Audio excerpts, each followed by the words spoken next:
New at 5, we've learned actress Tori Spelling was injured in a car accident in Temecula a few days ago. The Riverside County Sheriff's Department has now confirmed the two-car crash that happened Thursday evening on Rancho California Road. 52 years. That is how long it has taken for the world to finally understand that Tori Spelling was never the punchline everyone made her out to be.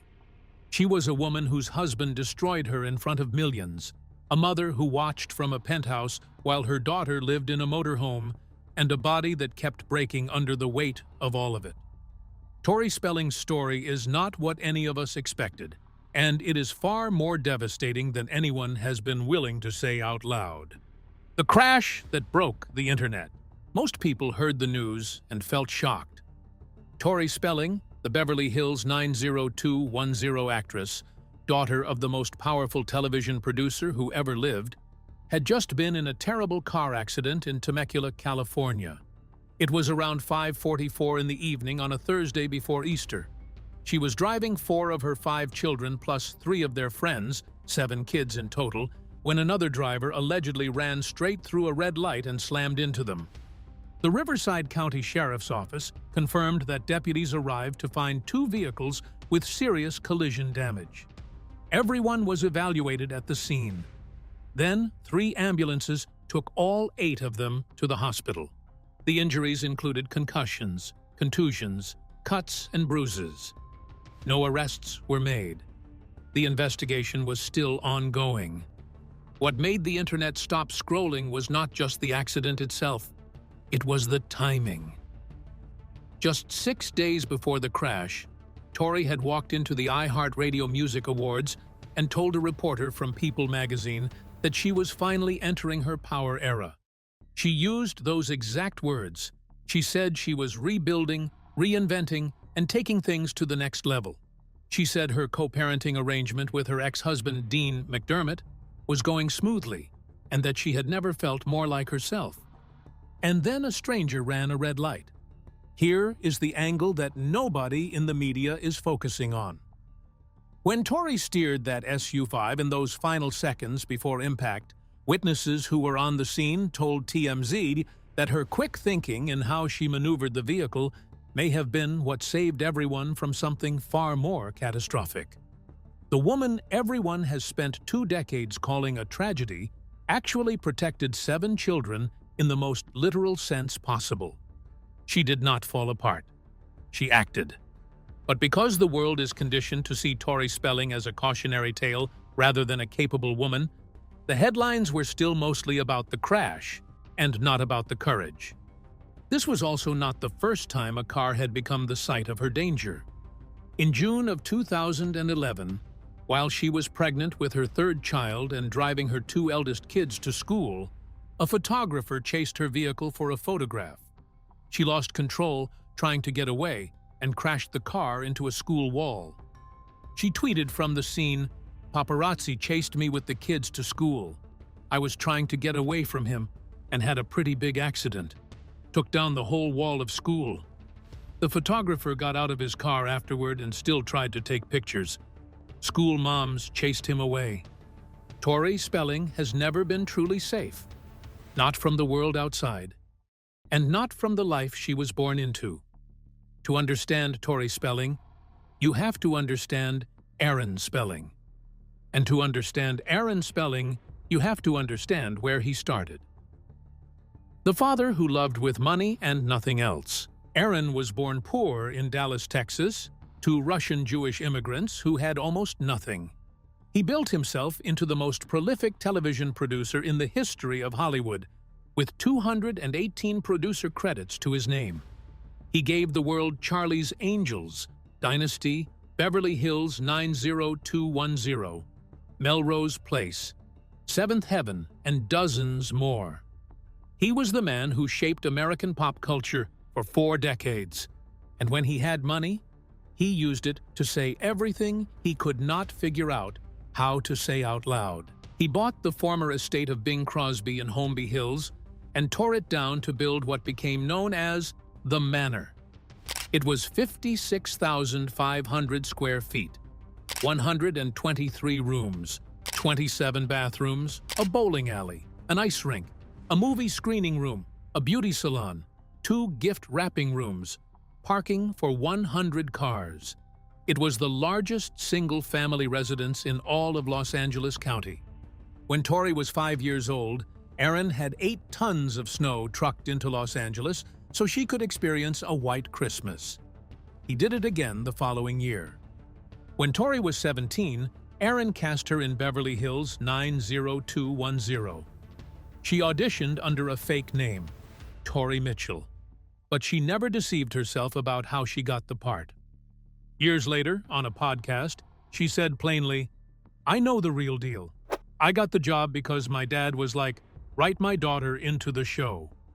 And then Aaron, the television mogul who had written every kind of storyline imaginable, decreed that Tori's character Donna Martin would remain a virgin for nearly the entire run of the series. His daughter, his show, his protective instinct broadcast to 30 million viewers. Tori eventually convinced him to let the storyline evolve. In June of 2006, Aaron suffered a stroke. 5 days later, he was gone.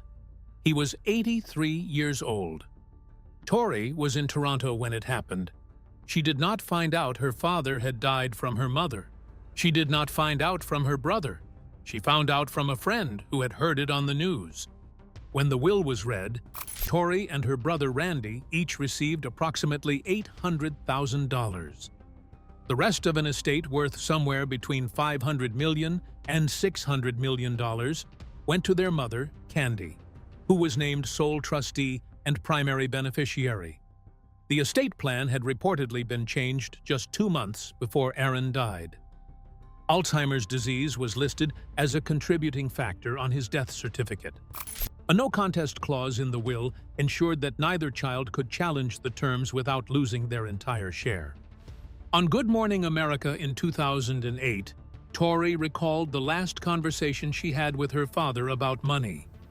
She said he told her over lunch, "You're gonna be okay. I made sure. You're getting just under $1 million." And then she said the quiet, heartbreaking part. She admitted that in the back of her mind, she had hoped it would be different, and then immediately hated herself for hoping that, because she did not want to be the kind of person who needed her father's money. While she was dealing with all this, another tragic chapter of Tori's life started. The man who broke her heart on international television. In July of 2005, Tori arrived in Ottawa, Canada, to film a Lifetime television movie. She was married to a man named Charlie Shanahan. Her co-star on that film was a Canadian actor named Dean McDermott, who was also married, with a young son and a daughter he was in the process of adopting. By the first night, everything had changed. Tori wrote in storytelling, "It was love at first sight. I fell so hard. Then I noticed he had a wedding ring, and oh yeah, I had a husband too."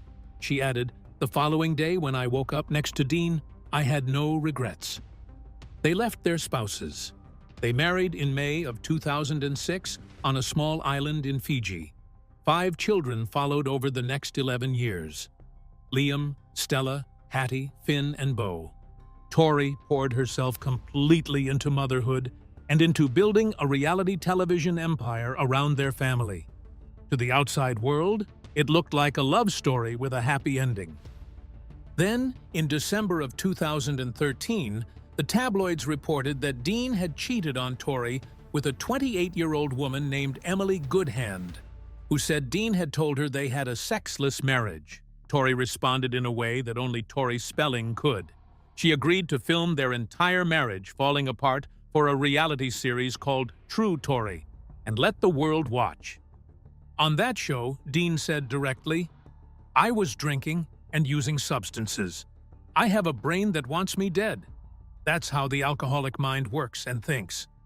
He talked about his mental health struggles. He admitted he thought Tori would be better off without him alive. He checked into rehabilitation in January of 2014. Tori told the cameras, "He cheated on me. One of my worst fears came true. He completely broke my heart. It makes you not trust anything that has happened in your relationship." Dean later entered rehabilitation again in the summer of 2023 for a 40-day stay. After his release, he moved into a sober living home with 8 other men. He spoke publicly about his addiction and about what he called violent alcoholic rages that had left Tori and the children, in his words, petrified. He told the Daily Mail, "All Tori has ever done is want me to be happy and healthy, and I inflicted a lot of damage and pain on that woman. I am taking accountability for that today." The marriage finally ended on the 17th of June, 2023, when Dean posted a separation announcement on Instagram without telling Tori first. He had been drinking and taking pills. Tori described hearing about it and letting out what she called a guttural scream. She grabbed the thing nearest to her, which happened to be a baked potato. She smashed it on the floor. When she finally filed for divorce in March of 2024, she said on her podcast, "Miss Spelling, I just filed for divorce. I said the words I have said in my head for like 16 years. Then she said, I never felt more alone in 50 years. The divorce was finalized in November of 2025. There was very little left to divide. Here is a number that will stop you completely. Aaron Spelling left behind an estate worth somewhere between $500 and $600 million. Tori received $800,000 of it. And somehow, against every possible odd, she still managed to lose almost all of that, too. What happened to the money is only half the story. What the money did to her family is the part that will genuinely disturb you. From $600 million to $150,000. Tori Spelling was never taught how money worked because money was never supposed to be a problem for her. She had a business manager from the age of 18 who handled every financial decision. She grew up in a world where her father did not believe in mortgages and expressed his love through limitless spending.